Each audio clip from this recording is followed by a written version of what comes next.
નમસ્કાર મિત્રો, સ્વાગત છે તમારું આપણી યુટ્યુબ ચેનલ સરકારી માહિતી સમાચારમાં। તો મિત્રો, આજે આપણે સૌથી મોટા જે સમાચાર છે એના વિશે વાત કરવાના છીએ। જીએસઆરટીસી કંડક્ટરની ભરતી છે એમાં સૌથી મોટા સમાચાર બહાર પાડવામાં આવ્યા છે। આમ તો સમાચાર બધાને ખબર જ હશે, પણ કઈ રીતનું છે અને શું છે એવા નિયમો તમને કદાચ ખાસ નહીં ખબર હોય।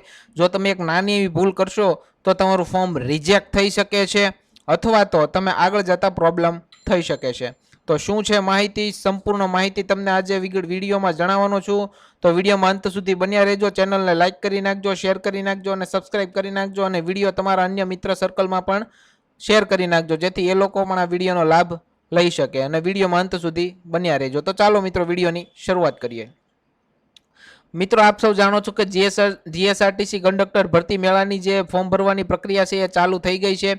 લાયસન્સ અને ફર્સ્ટ એડ સર્ટિફિકેટ વગેરે ફોર્મ ભરવાની સંપૂર્ણ માહિતી અને નવી અપડેટ તમને આજના વિડીયોમાં અમે આપવાના છીએ। તો મિત્રો, તમારી મંજિલ છે એક શાનદાર સરકારી નોકરી। જ્યાં મિત્રો જીએસઆરટીસીમાં કંડક્ટરની નોકરી લેવી એ સૌ કોઈનું સપનું હોય છે, બરોબર। તો કુલ જગ્યાઓ છે એમાં 4318 જગ્યા છે। લાયકાત છે માત્ર 12 પાસ। હરીફાઈની વાત કરીએ તો 2.5 થી 3 લાખ પ્લસ ફોર્મ ભરાઈ ગયા છે, અને હજી તારીખ બાકી છે 5 જુલાઈ, એટલે ફોર્મ ભરવાનું હજુ ચાલુ છે। અંતિમ તારીખની વાત કરીએ તો 5 જુલાઈ છે, બરોબર। અને ખાસ નોંધ, જે ઉમેદવારોનું પોલીસ કોન્સ્ટેબલનું પેપર નબળું ગયું છે એમના માટે એક આ સુવર્ણ તક છે। જ્યાં મિત્રો તમે એમાં પોલીસ કોન્સ્ટેબલનું પેપર જેમને અઘરું લાગ્યું હોય અને જેમાં તે કોઈ અઘરું લાગતું હોય તો તમે આમાં કામ કરી શકો છો અને આમાં તમે એક્ઝામ આપી શકો છો। ત્યારબાદ વાત કરીએ મિત્રો રસ્તાનો અવરોધ, એટલે કે ડોક્યુમેન્ટ્સની ભારે ભીડ। ફરજિયાત ડોક્યુમેન્ટ્સનો ડર હંમેશા સતાવતો હોય છે, જેમાં ફરજિયાત ડોક્યુમેન્ટમાં મિત્રો conductor licence, medical certificate, police verification અને ફર્સ્ટ એડ સર્ટિફિકેટ આ એક ફરજિયાત ડોક્યુમેન્ટ હોય છે। ત્યારબાદ રેડક્રોસ સોસાયટીમાં traffic jam. First aid certificate માટે ગુજરાતના 34 જિલ્લાઓમાં ભારે ભીડ જોવા મળી છે। સવારે 7 થી રાતના 10 વાગ્યા સુધી કામ કરવા છતાં એડમિશન પહોંચી વળાય એમ નહોતું। કાળઝાળ ગરમીમાં યુવાનો ધક્કા ખાતા હતા અને ફોર્મ ભરી શકતા નહોતા। જ્યાં મિત્રો કાળઝાળ ગરમીમાં લોકો ધક્કા ખાતા હતા અને ફોર્મ ભરી શકાય તેમ નહોતા। ત્યારબાદ મિત્રો સરકાર તરફથી ગ્રીન સિગ્નલ મળી ગયું છે।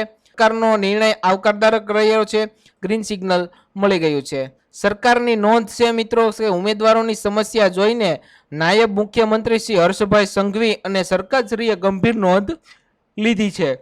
નવો નિયમ મિત્રો એવો છે કે ઓજસ પર ફોર્મ ભરતી વખતે હવે કંડક્ટર લાયસન્સ, બેજ કે ફર્સ્ટ એડ સર્ટિફિકેટ હોવું ફરજિયાત નથી।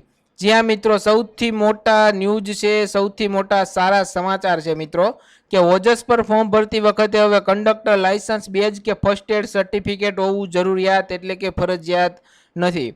કાળઝાળ ગરમીમાં જે ધક્કા ખાતા હતા અને ફોર્મ ભરતા હતા એ તમે છોડી દો અને સીધું અત્યારે તમે કંડક્ટરનું ફોર્મ ભરી દો।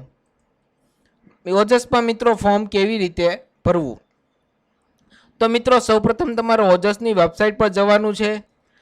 ત્યારબાદ મિત્રો લાયસન્સ અને સર્ટિફિકેટની જે વિગતો આવે ત્યાં તમારે એ ખાનામાં જવાનું છે, અને વિગતો જો હોય તો તમારે નાખી દેવાની છે, અને ન હોય તો નોટ એપ્લિકેબલ એટલે કે એને સિલેક્ટ કરો અને અથવા તો ખાલી છોડી દેવાનું છે, અને ત્યારબાદ તમારે ફોર્મ સબમિટ કરી દેવાનું છે, બરોબર। આટલું કરી દો એટલે તમારું ફોર્મ ભરાઈ જશે। હવે મિત્રો તમને એવું થતું હશે કે ભાઈ આપણે ક્યારે જરૂર પડશે લાયસન્સની અથવા કંડક્ટર બેજની ભવિષ્યમાં જરૂર પડશે કે નહીં, અને ક્યારે જરૂર પડશે, તો એના વિશે આપણે વિગતવાર વાત કરીએ કે ક્યારે કયા ડોક્યુમેન્ટની જરૂર પડશે। મિત્રો પહેલાં વાત કરીએ અત્યારે હાલમાં તમારું ફોર્મ ભરતી વખતે શું શું જરૂર પડશે। તો પ્રક્રિયામાં તમારે ઓજસનું ફોર્મ ભરવાનું છે। સમય મિત્રો 5 જુલાઈ પહેલાં ભરવાનું છે। કંડક્ટર લાયસન્સની વાત કરીએ તો એમાં જરૂર નથી બિલકુલ। ફર્સ્ટ એડ સર્ટિફિકેટની વાત કરીએ તો એમાં જરૂર નથી બિલકુલ। અને ત્યારબાદ મિત્રો ડોક્યુમેન્ટ વેરિફિકેશન એટલે કે ડીવી સમયે, વેરિફિકેશન સમયે શું જોશે? તો ડોક્યુમેન્ટ વેરિફિકેશન પછી તમારે શું કરવાનું છે? તો મિત્રો 5 થી 7 મહિના પછી તમારું ડોક્યુમેન્ટ વેરિફિકેશન થશે। કંડક્ટર લાયસન્સ ફરજિયાત જોશે અને ફર્સ્ટ એડ સર્ટિફિકેટ ફરજિયાત જોશે। તો મિત્રો કહેવાનો સંપૂર્ણ ભાવાર્થ છે કે અત્યારે ફોર્મ ભરતી વખતે તમારે કંડક્ટર બેઝ, લાયસન્સ કે ફર્સ્ટ એડ સર્ટિફિકેટની જરૂર છે નહીં।